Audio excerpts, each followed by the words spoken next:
এটা হলো Snapdragon chipset processor, আর এটা হলো মিডিয়াটেক ডায়মেনসিটি চিপসেট প্রসেসর। একটা ভুল চিপসেট বেছে নিলে ফোন কেনার পরেই আফসোস করতে হতে পারে। তাহলে স্ন্যাপড্রাগন নাকি মিডিয়াটেক ডায়মেনসিটি, কোনটা সত্যিই সেরা? স্ন্যাপড্রাগন দীর্ঘ সময় স্টেবল এফপিএস দেওয়ার জন্য পরিচিত, আর মিডিয়াটেক ডায়মেনসিটি কম দামে দুর্দান্ত গেমিং পারফরমেন্স দিতে পারে। দুটো চিপসেটই খুব দ্রুত, অ্যাপ ওপেনিং, মাল্টিটাস্কিং আর ডেইলি ইউজে দুটোরই পারফরমেন্স অসাধারণ।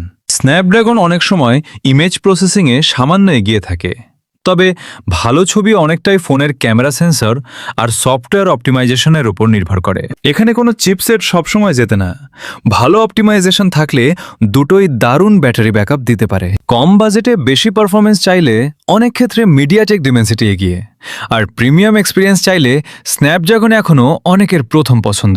তাহলে তোমার মতে আসল কিং কে, স্ন্যাপড্রাগন নাকি মিডিয়াটেক ডায়মেনসিটি? কমেন্টে শুধু একটা নাম লিখে জানাও।